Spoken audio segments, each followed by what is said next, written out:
our Labor Department, our Interior, the Treasury. $48 billion. You got to be kidding me. That's all of these combined for this year. The original bailout was $787 billion. That was for us. Then it was speculated to be maybe $1.5 trillion. Then it was $3 trillion. The speculation now, nobody knows, but they think our bailouts of us could be upwards of $20 trillion. They're just charging it. You don't even know. What are the final answers here? Where are we headed? What are we doing? Because now we're doing this globally. What happened after we gave the money to Greece? This one really bothers me. The market crashed. And now I get up this morning and I read that credit default swaps are at a high. Well, most people don't even know what a credit default swap is. That's when they take all of the credit and bundle it together, and then they bet. It's like going to Vegas. They bet. You think that's gonna last? You think they're gonna be able to pay that off, or is it going to default? You get $1 trillion in bailout, and the people betting against you, saying that you're going to default anyway, once you got the $1 trillion, the credit default swaps went up. Why?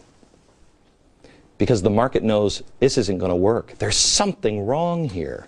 Why are we giving them billions of our dollars?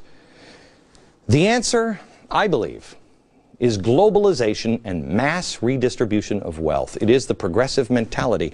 And they are taking money off of the top. That's all that's happening. They just keep taking money off of the top. This is a progressive plan that has happened for a long, long time. This is not about Obama. This has been going on for a long time. You got to know the history of progressivism. I want you to go to glennbeck.com right now. Go to glennbeck.com. I've made the Insider Extreme free. Check out the preview of progressivism and the cancer of America's cancer. We have documentaries and history lessons that you won't find anywhere else. I'm trying to correct history as fast as I can. We do it on our Insider Extreme, and I've made it open and free for you right now. Go to glennbeck.com and just snoop around and look and see if you learn anything there. Back in a minute.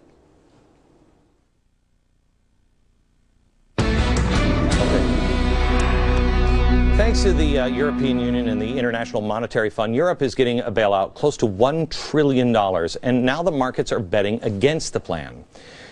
I asked David Asman to come by. He is the host of America's Nightly Scoreboard on the Fox Business Network, and he understands all this, and better yet, he can explain it.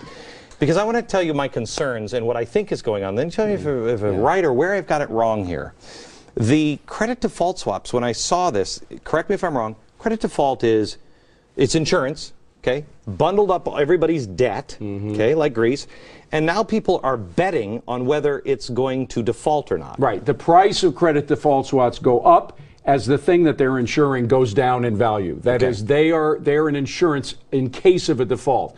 And because Greece moves ever closer to default, credit default swaps are moving up in price. But the problem is, can I just interject? Yes. The problem is if Greece does default, then these CDSs have to be paid off. And somebody, the person who issued the credit default swaps, is going to have to pay a lot of money, which is what happened with the subprime. Guess who's issuing the CDSs? Make your head explode. AIG. AIG, which we essentially nationalized because they couldn't pay off the credit default swaps on subprimes, are now, partly as a government entity, a U.S. government entity, issuing credit default swaps on Greece. So if Greece defaults, the U.S. government is going to be on the tab for even more than the $200 billion they are now for the credit default swaps on the subprimes. So how much is that going to add to this? Who knows? Who knows how much? The problem with credit default swap markets, they're very secret. The government, right now, there are hearings on trying to open them up, making them trade through markets. Billionaire hedge funds, banks. All right, so let me ask you this. So here's by the way, that's what the banks are doing with your TARP money. Right. Are buying some of these CDS. I know. So here's what I'm thinking. That this is a giant scam, and we all know it. But let me explain it a little bit and see if tell me where I'm wrong. We bail out. I'm using Goldman Sachs as an example. We bail out Goldman Sachs. Okay. We give them the money. Okay. So they get that bailout money. Then they take some of that money and they bet against themselves. They bet on default, right? Right. They get to pay off twice. Right. Oh, yeah. Well, 3 times actually, because remember, they're borrowing money from the Fed at 0% interest. Gosh. So they got, and that could be the biggest money of all, because it's the Fed that's been pushing out all these dollars. So eventually that's going to have to be paid for. How much time do we have, Aaron? How much time? 1 minute, real quick. Let me ask you this. The Fed is also buying euros. That's right. I wouldn't buy euros in a million years. That's right.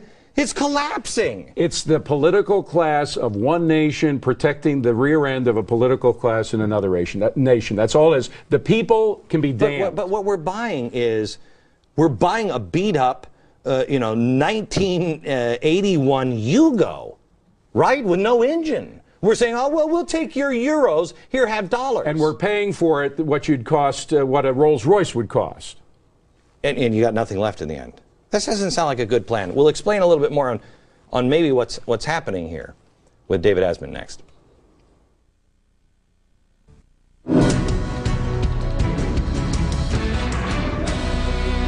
Back with David Asman, host of America's Nightly Scoreboard on the Fox Business Network. We're trying to figure some things out here, and credit default swaps went up in price, which means the people who have money, the Goldman Sachs of the world, are betting against Greece with our money. Right.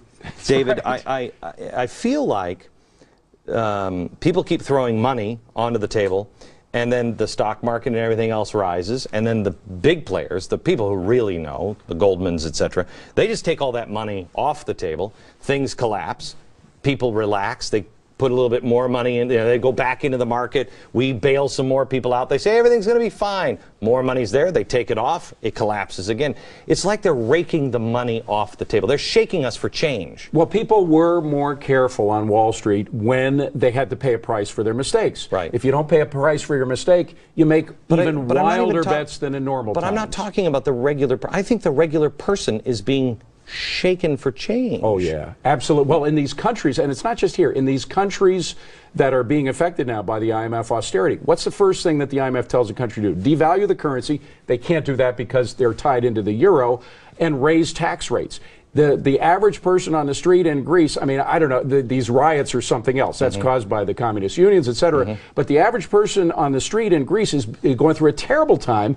They have to pay a value-added tax now of 21%. Shortly, it'll be 23% in order for them to get squeezed to pay off the banks that have Greek debt. I mean, they're being shaken down. The people on the street are being shaken down for the banks. I've got about 20 seconds here. It's not just the banks, though. It's not the bank. It is this global government structure, and all of our governments and the Fed and everybody else involved. Is it not? Right. Absolutely. Well, it's and they become more involved the more the government gets involved in finance. Okay.